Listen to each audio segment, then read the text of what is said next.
It's quiet. The lights are off. You did everything right today, and then it starts.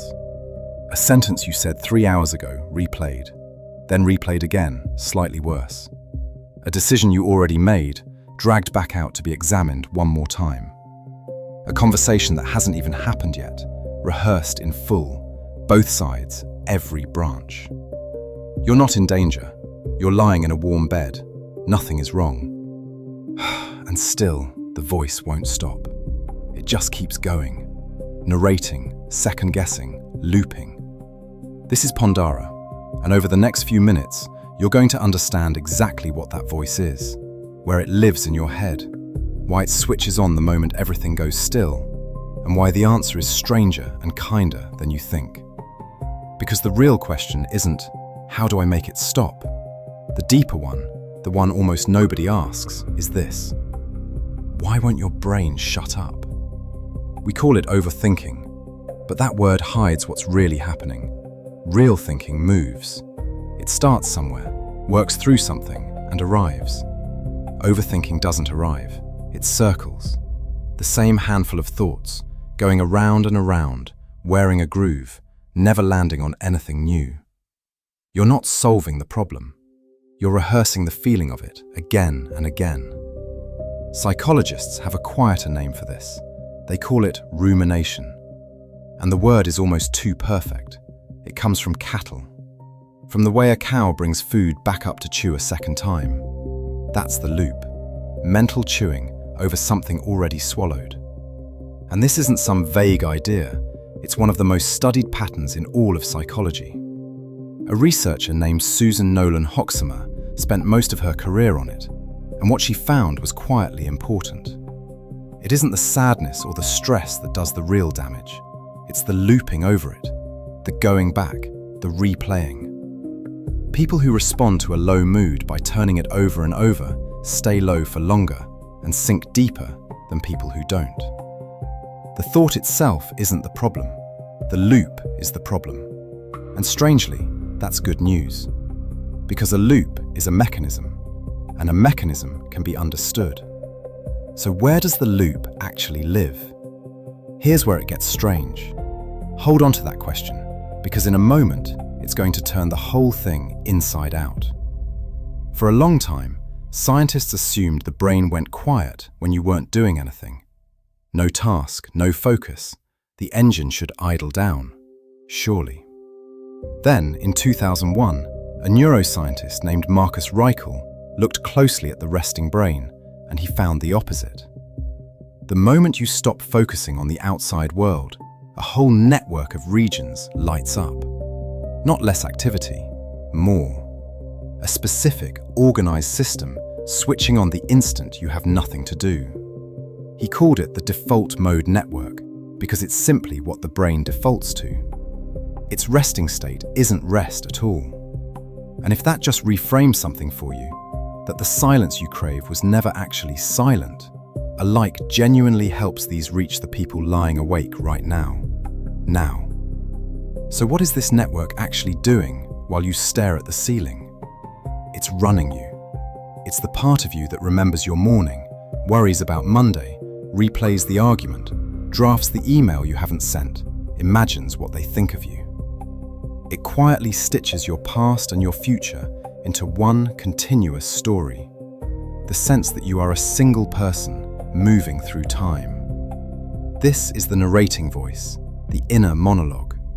It isn't a malfunction that flickers on when you're tired. It is the default. What your brain does whenever you're not pointed at something else. Overthinking at 2 a.m. is just this network, running with no task to interrupt it. And it runs far more than you'd ever guess. In 2010, 2 Harvard psychologists, Matthew Killingsworth and Daniel Gilbert, did something clever. They built an app that pinged thousands of people at random moments and asked 3 simple things. What are you doing? How do you feel? And is your mind on what you're doing or somewhere else? 250,000 answers came back, and the number was startling. People's minds were wandering away from the present moment 47% of the time. Nearly half of your waking life, Your attention is not where your body is. The default mode, running. But hold on to that number, because underneath it, they found something heavier. When people's minds wandered, they were, on average, less happy, even when they wandered toward pleasant things. And the timing gave it away. The wandering came first, the dip in mood came after. The drifting wasn't a symptom of feeling bad. It was, in part, a cause of it. They titled the paper plainly, "A Wandering Mind is an Unhappy Mind," which lands hard at 2 a.m. because the looping doesn't just feel bad. The looping is part of what's making you feel bad. The engine that runs you, when it runs unchecked, runs you down. Now, here's the turn. Because all of this could sound like the answer is, never think about yourself again. And that's not it at all. The exact same network that loops you at midnight is the one that solves your problems. It plans your week, learns from the mistake, works out why a friend went quiet, imagines a life you haven't lived yet. That's not a different system, it's the same one.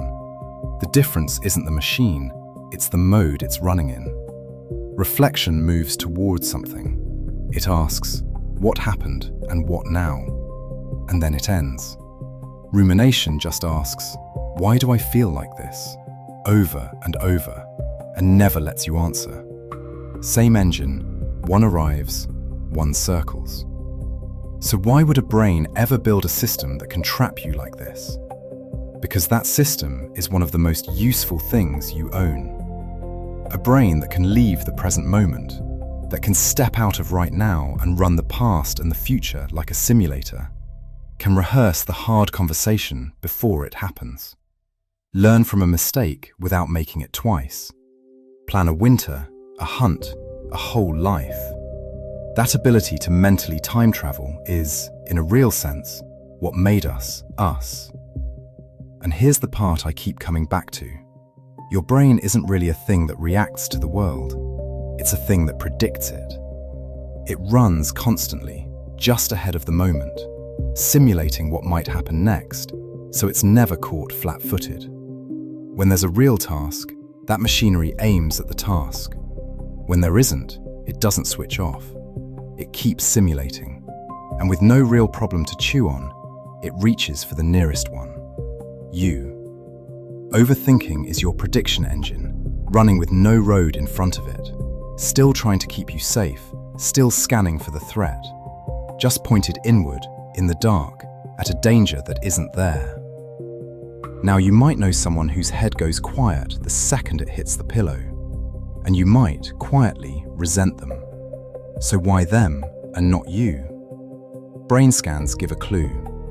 In people who ruminate heavily, and especially in depression, that default mode network tends to run louder and stickier. It hangs on longer. It doesn't quiet down when a task arrives, the way it's meant to. It isn't that some people think and others don't. It's that in some brains the resting engine idles higher, and the loop is simply harder to climb out of. If that's you, it isn't a character flaw, it's a setting. And a setting is not a sentence. So here's where this leaves us. When your brain won't shut up at night, nothing is broken. You're not weak or anxious in some shameful way, or failing at being calm. You're watching one of the most powerful systems evolution ever built, running exactly as designed, just with nothing in front of it to do. The voice that loops is the same voice that plans and reflects and dreams and understands the people you love. You can't have one without the other. The overthinking isn't the price of a faulty mind. It's the price of a mind good enough to leave the present moment at all. So tonight, when it starts, you're not listening to something going wrong. You're listening to the engine run, the one that's been quietly keeping you alive this whole time. It doesn't know it's 2 a.m. It just knows its job. And maybe, knowing that, knowing it's a feature and not a fault, the voice goes a little quieter. Not because you fought it, because for once you understood it. If you want one of these every week, a quiet half hour for your head every Sunday, subscribe and I'll meet you in the next one. And if you're not ready for the quiet to end just yet, there's already another one waiting. Whatever you're carrying tonight, I'm glad you're here. This is Pondara,